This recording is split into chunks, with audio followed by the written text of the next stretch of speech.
అమరావతి రాజధాని పనులు అడ్డుకునేందుకు కుట్రలు కొనసాగుతూనే ఉన్నాయి.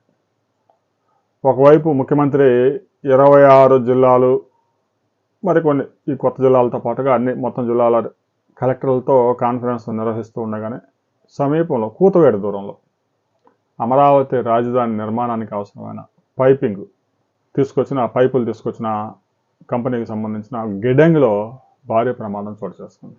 ఆ పైపులు ఏదో ఒక పైపు, 2 పైపులు, 3 పైపులు, 10 పైపులు కాదు, లారీల పైపులు. ఎందుకంటే అండర్గ్రౌండ్ డ్రైనేజీతో పాటుగా ఈ విద్యుత్ కేబుల్ల వ్యవస్థకు కానీ, ఇంటర్నెట్కి కానీ, గ్యాస్ సరఫరాకి, నీటి సరఫరాకి అవసరమైన కేబుల్ రాజధాని నిర్మాణం పైకి కనిపించేదే కాదు, భూమిలోనే ఎక్కువ వర్క్ చేయాల్సి వస్తూ ఉంది.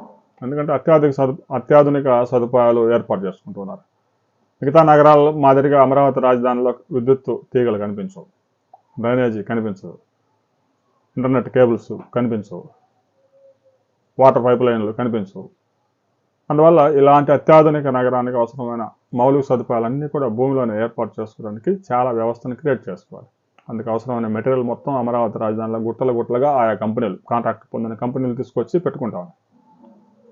అందులో కొన్ని అగ్నికి ఆహుతయ్యే పరికరాలు కూడా ఉన్నాయి.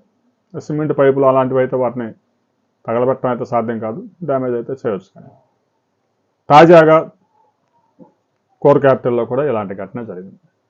ఈ 2 ఘటనల్లో దాదాపు కోట్లాది రూపాయల పైపులు తగలబెట్టారు.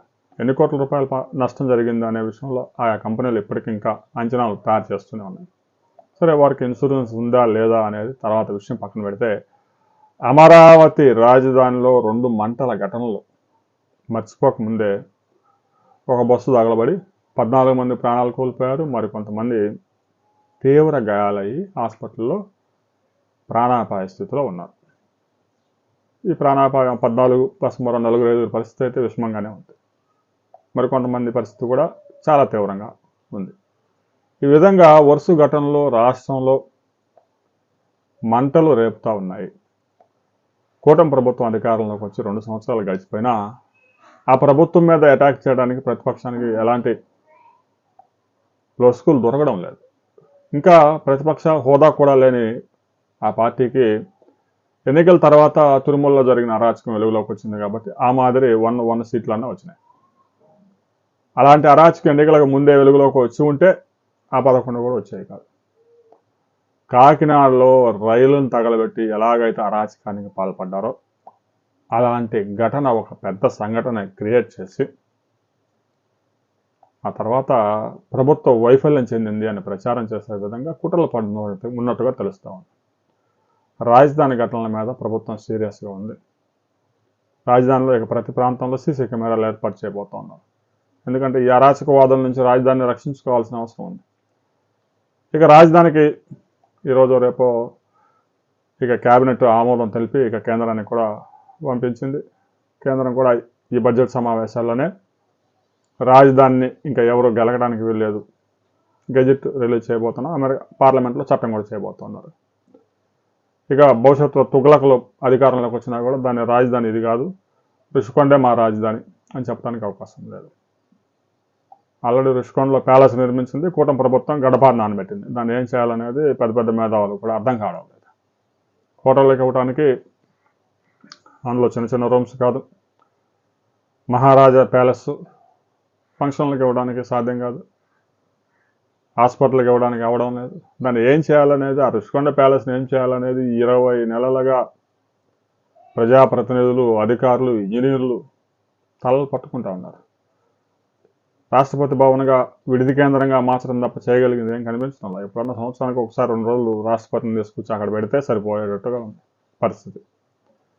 ఇక రాబోయే రోజుల్లో అమరావతి రాజధానికి సంబంధించి వైసీపీ సెల్ఫ్ గోల్ చేసుకుంది. ఇప్పటికీ అమరావతి రాజధాని గురించి ఆ పార్టీ అధినేత క్లారిటీ ఇవ్వడం లేదు. నేను వస్తే ఒకటే రాజధాని ఉంచుతాను అమరావతి అని 2019 ఎన్నికలకు ముందు చెప్పినట్టు మరొకసారి చెప్పొచ్చు.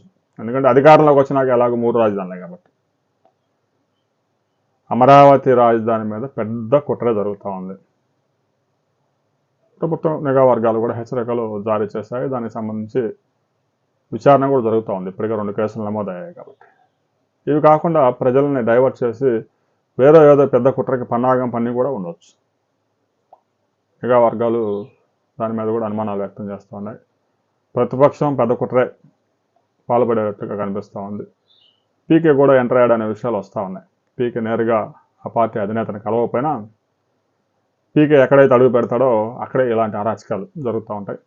ఢిల్లీలో ఒక కీలక వ్యక్తి నేరుగా ఆ పార్టీ అధినేత కాకుండా ఒక కీలక వ్యక్తితో పీకేని సంప్రదింపులు జరిపి మేము ఏం చేయాలి, రాబోయే ఎన్నికల్లో గెలవాలి అంటే అనే స్కెచ్లో భాగంగానే ఈ ఘటనలు జరుగుతున్నాయని అనుమానాలు వ్యక్తం అవుతున్నాయి. అమరావతి రాజధానికి సంబంధించి ఈరోజు ఒక కీలక అప్డేట్ రాబోతూ ఉంది. ఆ ప్రకటన వచ్చిన తర్వాత మరో వీడియోలో మనం కలుసుకుందాం.